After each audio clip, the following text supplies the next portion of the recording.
కాంగ్రెస్ ప్రభుత్వం వచ్చి సంవత్సర పరిపాలన పూర్తిగా వచ్చింది. డిసెంబర్ 3వ నాడు మార్పు కోసం ఈ రాష్ట్ర ప్రజలు గతంలో ప్రభుత్వాన్ని గద్దెదించి ఇందిరమ్మ రాజ్యం కావాలి, కాంగ్రెస్ పార్టీ ప్రభుత్వం రావాలనే ఉద్దేశంతో దాదాపు మెజార్టీ కాంగ్రెస్ పార్టీకి ఇచ్చిన వైనమ్మని మీకు తెలుసు. 6 గ్యారెంటీల పేరు మీద ఈరోజు రాహుల్ గాంధీ నాయకత్వంలో కాంగ్రెస్ పార్టీ రేవంత్ రెడ్డి గారు నాయకత్వంలో 6 గ్యారెంటీలు ఇచ్చిన విషయం. 6 గ్యారెంటీలో ఇప్పటి వరకు మీరు కూడా మీ ఫ్యామిలీస్ కానీ మీ కుటుంబ సభ్యులు కానీ ఉచితంగా మహిళల కొరకు బస్సు ఏర్పాటు చేసిన బస్సులో ప్రయాణం చేయటము, అదేవిధంగా 200 యూనిట్ల కరెంటు కొరకు సబ్సిడీ కొరకు మన నిజామాబాద్ జిల్లాలో ఇవ్వటము, ఇవే కాకుండా డోక్రా మహిళలకు స్టాల్స్ ఏర్పాటు చేయటము, తర్వాత ఈ 500 రూపాయల సిలిండర్ ఇవ్వటము, సబ్సిడీతో 18 రూపాయలన్నప్పటికీ కూడా 500 రూపాయలు ఇవ్వటము, రైతులకు సన్న వడ్ల కొరకు 500 రూపాయలు బోనస్ ఇవ్వటము, 23 లక్షల మంది రైతులకు 25 లక్షల కోట్ల రూపాయలు రుణమాఫీ ఇవ్వటము. ఇవన్నీ కూడా మనం చూస్తే సంవత్సరం లోపల దాదాపు 7 లక్షల కోట్ల రూపాయలు అప్పుగా గత ప్రభుత్వం ఈ ప్రభుత్వానికి కానుకగా ఇచ్చి మిగిలిచ్చిన అప్పు ఉన్నప్పటికీ కూడా ఆ అప్పు కట్టడానికే 64,000 కోట్ల రూపాయలు మిత్తి అసలు కట్టుకుంటూ దాదాపు 61,000 కోట్ల రూపాయలు సంక్షేమ కార్యక్రమానికి సంవత్సరం లోపల ప్రభుత్వం ఖర్చు పెట్టడం జరిగింది. కనుక ప్రభుత్వం ఖర్చు పెట్టిన తర్వాత ఈరోజు బీజేపీ కానీ బీఆర్ఎస్ కానీ ఒక ఉమ్మడి ఒప్పందంకి వచ్చాయి. ఎందుకంటే రాష్ట్రంలో గతంలో ఇదే పార్లమెంట్ మొదలు పెడితే రాష్ట్ర స్థాయిలో కూడా అన్ని పార్లమెంట్లో కూడా బీజేపీకి లోపాయికారిగా బీఆర్ఎస్ వాళ్ళని సపోర్ట్ చేశారు. మొన్న కూడా ఎలక్షన్లో కూడా పార్లమెంటుకు బీఆర్ఎస్ పార్టీ క్యాండిడేట్లే నేరుగా బీజేపీకి మనం ఓట్లు వేయండి అని చెప్పిన సంఘటనలు కూడా మనం చూసాము. అందుకే బీజేపీ 8 సీట్లకు ఈరోజు పార్లమెంట్ సీటుకు రావడం జరిగింది. ఈరోజు స్థానికంగా బీజేపీ నాయకులు ఉన్నారు, పెద్ద నాయకులు ఉన్నారు, ఎమ్మెల్యే బీజేపీ, ఎంపీ బీజేపీ, ఉత్తర తెలంగాణలో బీజేపీ ఎమ్మెల్యేలు బాగా మంది ఉన్నారు. ఈరోజు వీళ్ళందరూ కలిసి మోడీ దగ్గరకు, అమిత్ షా దగ్గరికి వెళ్ళి తెలంగాణ రాష్ట్రానికి కావాల్సిన నిధులు కానీ తెలంగాణ రాష్ట్రంలో గతంలో పార్లమెంట్లో లోక్సభ రాజ్యసభలో చేసిన ఏదైతే బైఫర్కేషన్ యాక్ట్ ప్రకారంగా చేసిన మౌలిక సూత్రాలు కానీ మౌలిక విషయాలు కానీ ఇప్పటి వరకు ఏది కూడా వీళ్ళు మొదలుపెట్టలేదు. స్వయంగా మంత్రి ఉన్నారు, రాష్ట్రానికి సంబంధించిన కిషన్ రెడ్డి గారు మంత్రి ఉన్నారు, మొన్ననే బండి సంజయ్ గారు మంత్రి అయ్యారు, మనతో పాటు 6 ఎంపీలు కూడా 6 ఉన్నారు కనుక వీళ్ళందరూ తెలంగాణలో మీకు నిజంగా అధికారం రావాలని అనుకుంటున్నారు కనుక రీఆర్గనైజేషన్ యాక్ట్ ప్రకారంగా ఉన్న సమస్యలు ఎందుకు పరిష్కరించరు? ఈరోజు తీసుకుంటే రైల్వే వ్యాగన్ అని చెప్పాము. ఈరోజు రేవంత్ రెడ్డి గారు దాదాపు 26 నుంచి 27 సార్లు ఢిల్లీకి వెళ్ళి గతంలో 10 సంవత్సరాల్లో కేంద్ర ప్రభుత్వం దగ్గరికి గతంలో నాయకులు గతంలో ముఖ్యమంత్రి ఎన్నిసార్లు పోయినా రాని ఇష్యూస్ కూడా కొన్ని సంపాదించుకొని రావడం జరిగింది. దాంట్లో భాగంగానే ఈరోజు ఇందాక మిత్రులు చెప్పినట్టు అమృత్ స్కీమ్ ఒకటి, అమృత్ స్కీమ్ కూడా మేము నిజామాబాద్ జిల్లాలో తీసుకుంటే దాదాపు 18 ట్యాంకులతోటి 217 కోట్లతోటి 18 ట్యాంకులు ఇక్కడ పైప్ లైన్తో పాటు ఇళ్లల్లో కనెక్షన్ కూడా నిర్మిస్తున్నాం. అదేవిధంగా ఇక్కడ నిజామాబాదు, హైదరాబాదు, వరంగల్ తర్వాత నిజామాబాద్ పెద్ద జిల్లా కనుక దాదాపు 162 కోట్లతోటి అండర్ గ్రౌండ్ డ్రైనేజ్ కూడా ఈరోజు నిధులు మంజూరు కొరకు కూడా రేవంత్ రెడ్డి గారు కృషి చేశారు. అంతేకాకుండా ఈరోజు పత్తి పరిశోధన మన తెలంగాణ జిల్లాల్లో ముఖ్యంగా ఉత్తర తెలంగాణ జిల్లాలో వరంగల్ కానీ ఆదిలాబాద్ కానీ నల్లరేగడి భూములు ఉంటాయి కనుక పత్తి బాగా పండుతుంది వరితో పాటు. ఇక్కడ నిజామాబాద్ జిల్లాలో మిర్చి కానీ పసుపు కానీ కమర్షియల్ క్రాప్స్ పండుతుంటాయి. పసుపు బోర్డు ఏర్పాటు చేస్తామన్న హామీ ఏమైందో రైతులు కూడా అడగాలి ఈరోజు. అదేవిధంగా చిరుధాన్యాలకు కూడా ఈరోజు సెంటర్స్ ఏర్పాటు చేయమని చెప్పి స్వయంగా తుమ్మల నాగేశ్వరరావు గారు 10 సార్లు రాసినా కూడా కేంద్ర ప్రభుత్వం స్పందించలేదు.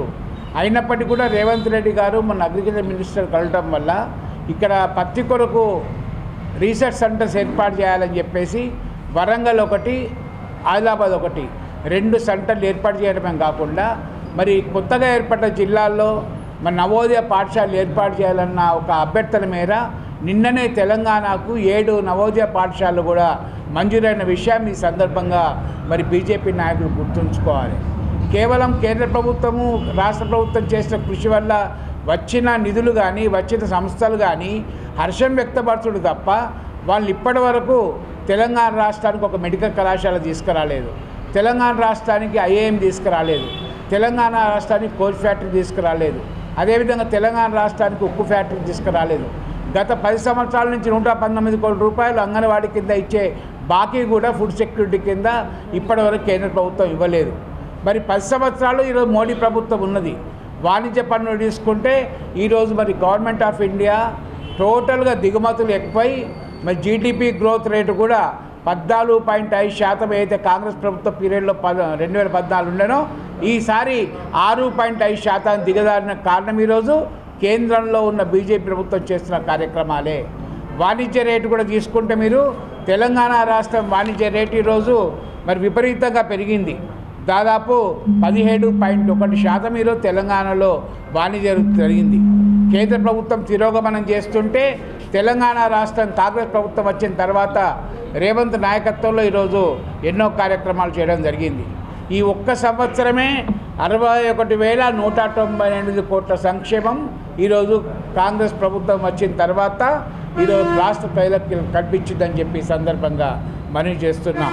అదేవిధంగా ప్రతి నియోజకవర్గంలో కాకుండా ఇరిగేషన్ ప్రాజెక్టులో కాకుండా దేవాలయాల్లో కూడా కాకుండా అన్ని రంగాల్లో ఈరోజు ముందుకోవాలనే ఉద్దేశంతో మరి ముఖ్యంగా యువతకు ఉద్యోగాలు ఇవ్వాలని చెప్పేసి 53,000 ఉద్యోగాలు ఈరోజు 1 ఇయర్లో ఇవ్వడమే కాకుండా డిఎస్సి పెట్టి 1,100 మంది ఉద్యోగాలు 10 సంవత్సరాల నుంచి గత ప్రభుత్వం డిఎస్సి పెట్టలేదు.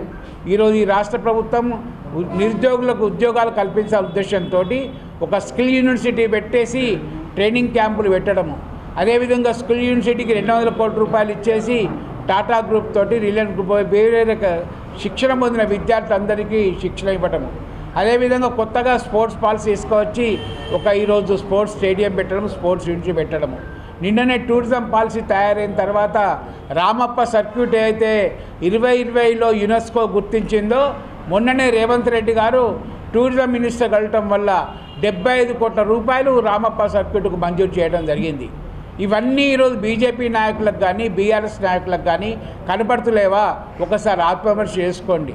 కేవలం విమర్శల కొరకే విమర్శలు చేయాలి, మీ పార్టీలు ఉన్నాయని చెప్పి ఛార్జ్ షీట్ విడుదల చేయాలన్న ఆలోచన కాకండి. మేము మంచి పనులు చేస్తున్నాం, మంచి పనులను మీరు ఆదరించండి, మంచి పనులను మెచ్చుకోండి. ఏమైనా ఇంకా సలహాలు సూచనలు ఉంటే ఇప్పటికే ముఖ్యమంత్రి గారు ఎన్నోసార్లు చెప్పారు గౌరవ కేసీఆర్ ఉద్దేశించి, మీ నిర్మాణాత్మక సలహాలు తీసుకురండి, అసెంబ్లీకి రండి, మేము తప్పులు ఉంటే మార్చుకుంటాం, మాకు భేషేదం లేదని చెప్పేసి స్వయంగా రేవంత్ రెడ్డి గారు ప్రతి మీటింగ్లో చెప్తున్నారు. కనుక ఈరోజు బీఆర్ఎస్ బీజేపీ కుమ్ముక్కై కాంగ్రెస్ పార్టీ మధ్య కాళ్ళ కట్టబెట్టుకుంటూ ఈ అభివృద్ధి కార్యక్రమాలు అన్నీ అయిపోతే ప్రజలు మమ్మల్ని మర్చిపోతారన్న కోయే ఉద్దేశంతో బీజేపీ పార్టీ కానీ కాంగ్రెస్ పార్టీ మన బీఆర్ఎస్ పార్టీ కానీ కాంగ్రెస్ పార్టీ మీద ఛార్జ్ షీట్ విడుదల చేయడం హాస్యాస్పదం. ఇవన్నీ కూడా మీరు మరి మీ స్థానిక అధికారులను అడగండి. కిషన్ రెడ్డి గారు ఉన్నారు, కలెక్టర్ అడగండి, ఏ జిల్లాలో ఎన్ని అభివృద్ధి కార్యక్రమాలు అయ్యో వారు స్వయంగా చెప్తారు. ఇవన్నీ కళ్ళుండి కబోదులాగా చేయకండి. ఈరోజు మరి ఇంకా 4 సంవత్సరాలు ఉన్నాయి, ఇంకా మిగిలిపోయిన పనులు ఏమున్నా చేయాలన్నా కేవలం కాంగ్రెస్ పార్టీకి ప్రభుత్వానికి అవకాశం ఉంది, బీఆర్ఎస్కి అవకాశం లేదు, బీజేపీకి అవకాశం లేదు. మిగిలిపోయిన పనులు కూడా ప్రజలకు ఇచ్చిన హామీల ప్రకారంగా ఇంకా 4 సంవత్సరాల్లో పూర్తి చేసి 2వ టర్మ్లో కూడా ఈరోజు కాంగ్రెస్ పార్టీ ఇందిరమ్మ రాజ్యం తేవడానికి ప్రజలు సిద్ధంగా ఉన్నారు. ప్రజల ఆశీర్వాదం మాకు ఎప్పుడు ఉంటుంది, ప్రజలకు ఇచ్చిన హామీలు ఖచ్చితంగా అమలు చేస్తామని చెప్పి సందర్భంగా మనం చేస్తూ రాబోయే రోజుల్లో కూడా మరి ఏదైతే రైతు కూలీలనో ఆ రైతు కూలీలకు కూడా 1,200 రూపాయలు ఇవ్వాలని చెప్పి ప్రభుత్వం ఆలోచిస్తుంది.